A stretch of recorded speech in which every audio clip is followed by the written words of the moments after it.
திருக்குரானில் பல்வேறு வரலாறுகள் நமக்கு போதிக்கப்படும். பல நபிமார்களின் சரிதைகளை அல்லாஹ் திருக்குரானில் பேசுகிறான். அதிலே 19வது ஜுஸுலே ஒரு அத்தியாயம் இருக்கிறது. சூரத்து நம்ல், எறும்புகள் என்ற தலைப்பிட்டு அல்லாஹ் அதிலே ஹஜ்ரத் சையதுனா சுலைமான் அலைஹிஸ்ஸலாமின் வரலாற்றின் கொஞ்சத்தை சொல்லுகிறார். சுலைமான் நபி அலைஹிஸ்ஸலாம் சபா நாட்டு இளவரசிக்கு தூதுத்துவத்தை எடுத்துச் செல்வதற்காக வேண்டி பல்வேறு முன்னெடுப்புகளை வைத்தார்கள். ஹுதுஹுது பறவையினுடைய உதவியினால் அங்கே நடக்கக்கூடிய விஷயங்கள் இங்கே தெளிவானது. அந்த மக்களுக்கு அதே பறவையின் மூலமாக அந்த நாட்டு இளவரசிக்கும் அந்த நாட்டில் வாழக்கூடிய மக்களுக்கும் ஏகத்துவத்தின் பக்கம் அழைப்பு கொடுத்தார்கள். இன்னும் இதை அழுத்தப்படுத்துவதற்காக வேண்டி, இதை முழுவதுமாக உள்வாங்கிக் கொள்ள வேண்டும் என்பதற்காக வேண்டி, தான் அல்லாஹ்வினால் அனுப்பப்பட்ட தூதர் என்பதை அந்த மக்கள் புரிய வேண்டும் என்பதற்காக வேண்டி அந்த இளவரசியை இங்கே அழைக்கிறார்கள். வருவதற்கு முன்னால் அங்கே சபா நாட்டில் அவர்கள் ஆட்சி செய்யக்கூடிய அந்த இடத்தில் அவர்கள் அமர்ந்திருக்கக்கூடிய சிம்மாசனம் இப்பொழுது எனக்கு முன்னால் வேண்டும். யார் போய் அந்த சிம்மாசனத்தை எடுத்து வருவது என்று கேட்கும் சமயம் அந்த இடத்திலே ஹஜ்ரத் சுலைமான் அலைஹிஸ்ஸலாமின் சபையில் இருந்த இஃப்ரீத் என்ற ஜின் சொன்னது, கால இஃப்ரீத்தும் மினல் ஜின்னி அன ஆதீக பிஹி கப்ல அன் தகூம மின் மகாமிக். நீங்கள் இருக்கும் இடத்திலிருந்து எழுந்திருப்பதற்கு முன்னால் நான் அந்த சிம்மாசனத்தை கொண்டு வந்து உங்களுக்கு முன்னால் வைப்பேன். இருக்கும் இடத்திலிருந்து நீங்கள் நிலை மாறுவதற்கு முன்பு சிம்மாசனம் உங்களிடத்தில் வரும். அந்த ஆற்றல் எனக்கு இருக்கிறது. இன்னஹு கவியுன் அமீன், நான் சக்தி உள்ளவனாகவும் இருக்கிறேன், நம்பிக்கைக்குரியவனாகவும் இருக்கிறேன். இங்கே கவனிக்க வேண்டும், ஜின்களும் மனித இனத்தை போன்று ஒரு இனம். ஜின்களை அல்லாஹ் ஹஜ்ரத் சுலைமான் அலைஹிஸ்ஸலாமுக்கு வசப்படுத்தி கொடுத்திருந்தான்.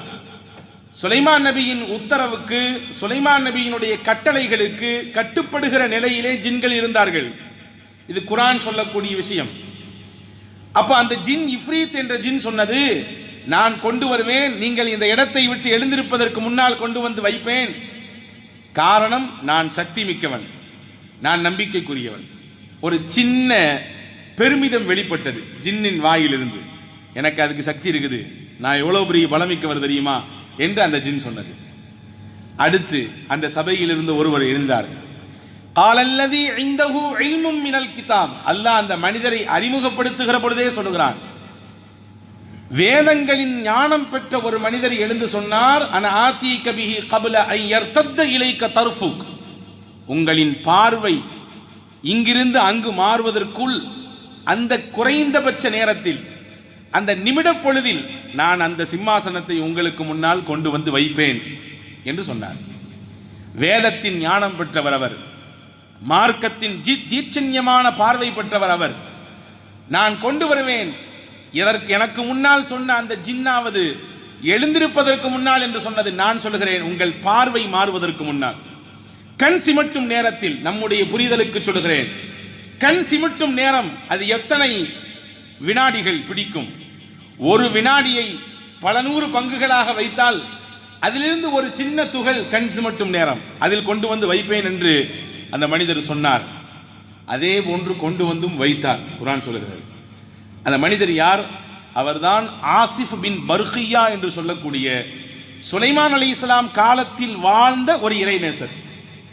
அவர் நபியும் இல்லை, அல்லது வேறு ஏதாவது தனித்தன்மைகளை பெற்ற மனிதரும் இல்லை.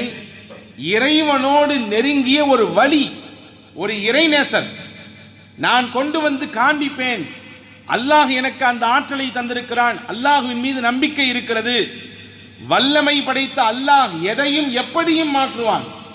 குன் ஃபயகுன். அல்லாஹ் ஆகு என்று சொன்னால் அது ஆகிவிடும், மாறு என்று சொன்னால் மாறிவிடும். அந்த படைத்தவன் மீது எனக்கு நம்பிக்கை இருக்கிறது என்று அந்த ஆசிப் பின் பர்கியா சொல்லி அல்லாஹ்வின் கட்டளைக்கிணங்க அல்லாஹ்வின் உதவியோடு சிம்மாசனத்தை கொண்டு வந்து சேர்த்தார். இது வரலாறு. எப்படிங்க இந்த விஷயத்தை செஞ்சு முடிச்சிங்க என்று சுலைமான் நபி கேட்டாங்க. ஆசிப் பின் பர்கியா சொன்னார், அந்த வார்த்தை தான் இன்று பெரும்பாலும் நாம் புது வாகனங்கள் எடுத்தால் அதை மேலே போட்டுக்கொள்வோம், புது இல்லம் கட்டினால் நாம் மேலே அதை பொறித்துக் கொள்வோம், கடை புதிதாக திறந்தால் அதை நாம் மேலே பொறித்துக் கொள்வோம். என்ன வார்த்தை அது? ஹாதா மின் ஃபض்லி ரப்பி, ஹாதா மின் ஃபض்லி ரப்பி, இது என் இரட்சகனினுடைய அருள் கொடை. இதான் அதுக்குடைய அர்த்தம். இது என் இரட்சகனின் அருள் கொடை. எப்படி கிடைத்தது? இந்த சிம்மாசனத்தை எப்படி கண்ணிமட்டும் நேரத்தில் கொண்டு வந்து சேர்த்தீர்? சுலைமான் அலைஹிஸ்ஸலாம் கேட்டதற்கு பதிலாக தருகிறார் ஆசிப் பின் பர்கியா, இது என் ரப்பு கொடுத்த அருள் கொடை. கராமத்துகள் என்று சொல்வார்கள். இறைநேசர்கள் புறத்திலிருந்து ஏற்படக்கூடிய அற்புதங்களுக்கு பெயர் கராமத். நபிமார்களின் புறத்திலிருந்து ஏற்படக்கூடிய அற்புதத்திற்கு பெயர் முஅஜிசாத். நபிமார்கள் செய்தால் அது அற்புதத்திற்கு மோஜிசா என்று பெயர். அந்த மோஜிசா இனி வரப்போவதில்லை. ஏனென்றால் நபிமார்கள் இனியும் காலத்தில் வரப்போவதில்லை. ஆனால் இறைநேசர்கள் கியாமத் வரை இருப்பார்கள். அவர்களின் கராமாத்துகள் அற்புதங்களும் நிலைத்திருக்கும். இதற்கு சான்று அதற்கு சுலைமான் அலைஹிஸ்ஸலாம் காலத்தில் வாழ்ந்த ஆசிப் பின் பர்கியாவின் சான்றுதான். இது ஒரு விரிவுரை. இன்னொரு விரிவுரையில் செய்தி போடுறாங்க. சுலைமான் நபி சொன்னார்களாம் ஹாதா மின் ஃபض்லி ரப்பி. இந்த வார்த்தை முதல் சொன்னது யார்? முதல் விரிவுரையின் பிரகாரம் ஆசிப் பின் பர்கியா என்ற இறைநேசர் சொன்னார். இன்னும் சில அறிவிப்பிலே இப்படியும் விளக்க உரை எழுதுகிறார்கள். அதற்கு சுலைமான் அலைஹிஸ்ஸலாம் சொன்னார்கள் ஹாதா மின் ஃபض்லி ரப்பி. இந்த ஆசிப் பின் பர்கியா போன்ற இறைநேசர்கள் அவர்கள் என்னுடைய காலத்தில் வாழ்வது அல்லாஹ் எனக்கு கொடுத்த பெரிய அருள் என்றார்களாம். இந்த மாதிரியான இறைநேசர்கள் நான் வாழும் காலத்தில் என்னுடைய அரசவைக்கு கீழே என்னுடைய ஆட்சிக்குட்பட்ட பகுதிகளிலே வாழுவதும் அவர்களை பார்ப்பதும் அல்லாஹ் எனக்கு தந்த அருள் என்று ஹஜ்ரத் சுலைமான் அலைஹிஸ்ஸலாம் சொன்ன வார்த்தை இது என்றும் எழுதுகிறார்கள். அன்பு சகோதரர்களே, இறைநேசர்கள் என்பவர்கள் மாபெரும் புனிதத்திற்கு சொந்தமானவர்கள். அன்பு சகோதரர்களே, திருக்குரானில் ஒரு அத்தியாயம் இருக்கிறது, உங்களுக்கு தெரியும். வெள்ளிக்கிழமை தோறும் ஓத வேண்டிய ஒரு அத்தியாயம். அதுதான் சூரத்துல் கஹ்ஃப். குகைவாசிகள் என்று அந்த அத்தியாயத்திற்கு தலைப்பிட்டான் அல்லாஹ். யார் அந்த குகைவாசிகள்? நீங்கள் வரலாற்றின் பின்னால் போய் பாருங்கள். 7 பேர். அந்த 7 பேருமே வலிமார்கள், இறைநேசர்கள். தங்கள் ஈமானை பாதுகாத்துக் கொள்வதற்காக வேண்டி குகைக்குள்ளே ஒதுங்கினார்கள். இங்கே இருந்தால் நம்முடைய ஈமான் பறிக்கப்பட்டுவிடும், நாம் கொண்ட கொள்கையிலிருந்து பின்வாங்கிவிடக்கூடிய நிர்பந்தம் ஏற்பட்டுவிடும். எனவே இதை பாதுகாக்க வேண்டும் என்பதற்காக வேண்டி எல்லாவற்றையும் தூரே ஒதுக்கி தள்ளிவிட்டு குகைக்குள்ளே போனார்கள். அல்லாஹ் சொல்லுகிறான், வலபிசு ஃபீ கஹ்ஃபிஹிம் 300 சினீன வஸ்தாது 9. 309 வருடம் அவர்களை தூங்க வைத்தோம் என்கிறான் அல்லாஹ். 309 வருஷம் தூங்குனாங்கன்னு சொல்லி மக்கள் சொல்லிக்கிட்டாங்களாம். அல்லாஹ் சொல்றான் நபியை பார்த்து, குல், நபியே நீங்கள் சொல்லுங்கள், அலமு பிமா லபிசு, அல்லாஹ்க்கு தெரியும் எத்தனை வருஷம் அவங்க கோகுல்ல இருந்தாங்கன்னு சொல்லி. நீங்க ஒரு குறிப்பிட்ட வருஷம் எல்லாம் நீங்கள் போட்டு வரையறுத்து விடாதீர்கள். எத்தனை ஆண்டுகள் அவர்கள் குகைக்குள்ளே இருந்தார்கள் என்பது அல்லாஹ்க்கு மட்டும்தான் வெளிச்சம். இறைநேசர்களான அந்த 7 பேரையும் நாம் பாதுகாத்தோம், தூங்க வச்சோம், அதற்கு பின்னால் எழுப்பி கொண்டு வந்தோம் என்று அல்லாஹ் சொல்கிறான். இங்கே என்ன செய்தினா, அந்த கஹ்ஃப் சூராவில் குகைவாசிகளோடு இருந்த ஒரு 5 அறிவு ஜீவனான நாய் பற்றி இடம்பெறுகிறது. வகல்புஹும் பாசித்துன் ذراعيه بالوسيل. இது திருக்குர்ஆனின் வசனம். அவர்களிடத்தில் இருந்த அந்த நாய் இருக்கிறதே, அந்த குகைக்கு முன்னால் 2 முன்னங்காலையும் ஊன்றியவாறு நின்றது குர்ஆன் சொல்கிறது. இவங்க அந்த குகைக்கு போகும்போது பின்னாடியே அந்த நாய் போச்சான். இந்த போன 7 இளைஞர்களும் சு சு என்று விரட்டி விட்டார்களாம். அது போகவே இல்லை. மறுபடியும் விரட்டி விட்டார்கள், போகவே இல்லை. மறுபடியும் விரட்டினார்கள். அப்பொழுது அந்த நாய் பேசியதாக தப்சீர் எழுதுகிறார். தப்சீர் ஜலாலைன் போன்ற மிகச்சிறந்த திருக்குர்ஆனின் விரிவுரையாளர் பெருமக்கள் எழுதி தருகிறார்கள். அந்த நாய் பேசியதாம், அலா உஹிப்பு அஹபாப் அல்லாஹ், அல்லாஹ் யாரை நேசிக்கிறானோ அவரை நான் நேசிக்க கூடாதா? உங்க 7 பேர் மீது அல்லாஹ்வுடைய நேசம் இருக்குது, உங்கள் 7 பேர் மீது அல்லாஹ்வுடைய பிரியம் இருக்கிறது, காதல் இருக்கிறது, அவர்களை நான் நேசிக்கிறேன். அல்லாஹ்வின் பிரியம் உங்க மேல இருக்கிறதுனால நானும் உங்களை நேசிக்கிறேன். இதுல என்ன தப்பு இருக்குது? நீங்க ஒன்றும் பயப்படாதீங்க, உங்களை காட்டி கொடுக்க மாட்டேன், உங்களுக்கு பாதுகாப்பாக தான் நான் வந்துட்டு இருக்கேன்னு சொல்லிச்சான் அந்த நாய். வரலாற்று எழுதுகிறார்கள் திருக்குர்ஆனினுடைய விரிவுரையாளர்கள் பெருமக்கள் இப்படியும் ஒரு ஹதீஸை பதிவு செய்வார்கள். சொர்க்கம் என்பது மனிதர்களுக்கு மட்டுமே உரியது. மனிதர்கள் நன்மை செய்தால், அல்லாஹ்விடத்தில் நெருக்கத்தை பெற்றுக்கொண்டால், நல்ல நன்மைகளை நிறைய வைத்திருந்தால் அல்லாஹ் சொர்க்கத்தில் பல படித்தரங்களை கொடுப்பான். அதே சொர்க்கத்திற்கு சில பிராணிகளையும் கொண்டு போய் சேர்ப்பான். சில பிராணிகள், 5 அறிவு படைத்த சில பிராணிகள். மூசா அலைஹிஸ்ஸலாம் காலத்தில் இறந்து போய் அந்த வாளை கொண்டு அடிக்கப்பட்ட அந்த பசுமாட்டுக்கு அல்லாஹ் உயிர் கொடுத்து சொர்க்கத்துக்கு போக சொல்லுவான். யூனுஸ் அலைஹிஸ்ஸலாமை வயிற்றில் வைத்திருந்த அந்த மீனுக்கு அல்லாஹ் சொர்க்கத்தில் இடம் கொடுப்பான். சுலைமான் நபியினுடைய தாவத்திற்கு அழைப்பு பணிக்கு உதவியாக ஒத்தாசையாக இருந்த ஹுதுஹுது பறவைக்கு அல்லாஹ் சொர்க்கத்தை கொடுப்பான். அந்த பட்டியலில் குகைவாசிகளோடு தங்கியிருந்த நாயை கொண்டு போய் அல்லாஹ் சொர்க்கத்தில் வைப்பான். எதுக்கு இது கிடைத்தது? நாய் என்று சீ என்று ஒதுக்கி தள்ளுகிறோம், நஜீஸ் என்று சொல்லுகிறோம். அது நம் மேனியில் பட்டுவிட்டால் அசுத்தம், 7 முறை கழுக வேண்டும் என்று மார்க்கம் சொல்லுகிறது. அதில் ஒரு தடவை மண்ணை போட்டு தேய்த்து கழுகணும். அந்த பிராணி சொர்க்கத்திற்கு தகுதியாகிறது. எப்படி ஆகிறது? இறைநேசர்கள் மீது அந்த நாய்க்கு இருந்த பிரியத்தினால் அல்லாஹ் அந்த நாயை கொண்டு போய் நல்ல ஒரு உயர்ந்த சொர்க்கத்தில் கொண்டு வைத்தான். அனஸ் இப்னு மாலிக் ரலியல்லாஹு அன்ஹு சொல்வார்கள் ஹதீஸிலே, எங்களுக்கு வாழ்க்கையில் கிடைத்த உச்சபட்சமான சந்தோஷத்திற்குரிய நாள் எது தெரியுமா? ரசூலுல்லாஹ் எங்களுக்கு மார்க்கத்தை சொன்னவனே இஸ்லாத்தை ஏத்துக்கிட்டோம்ல, அன்றைய பொழுது அன்றைய நாள் நாங்கள் மகிழ்ச்சியின் உச்சத்திற்கே போனோம். இரண்டாவது எங்கள் வாழ்க்கையில் அதுபோன்ற மிகப்பெரிய மகிழ்ச்சிக்குரிய நாள் எதுவென்றால், ரசூலுல்லாஹி ஸல்லல்லாஹு அலைஹி வஸல்லம் இடத்திலே வந்த ஒரு கிராமத்து நபித்தோழர் கேட்டார், மத்தஸ்ஸா, கியாமத் நாள் எப்பொழுது வரும் என்று கேட்டார். நபிகள் கேட்டார்கள், ஒமா அஅதத்தலஹா, கியாமத்துக்கு என்ன நீ தயார் பண்ணி வச்சிருக்கிற? கியாமத்து எப்போ வரும்னு கேட்குறிய, உன்னிடத்திலே முன் தயாரிப்பு என்ன இருக்கிறது?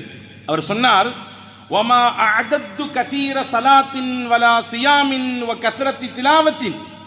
யா ரசூலல்லாஹ், நிறைய தொழுகையோ, நிறைய நோன்போ, நிறைய சதக்காவோ, நிறைய குரானை ஓதி சேர்த்த நன்மையோ எதுவும் இல்லை.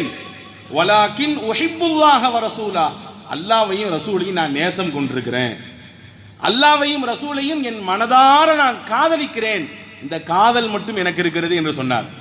ரசூலுல்லாஹ் அப்பதான் சொன்னாங்க அந்த ஹதீஸ, அல் மர்உ மஅ மன் அஹப்ப, ஒரு மனிதர் யாரை நேசம் கொள்கிறாரோ அவரோடு நாளை சொர்க்கத்தில் இருப்பார். சஹாபிகள் ஹஜ்ரத் அனஸ் இப்னு மாலிக் சொல்றாங்க, இந்த ஹதீஸை கேட்ட உடனே சஹாபாக்களாகிய நாங்கள் எல்லோரும் மகிழ்ச்சியின் உச்சத்திற்கு போனோம். காரணம் என்ன தெரியுமா?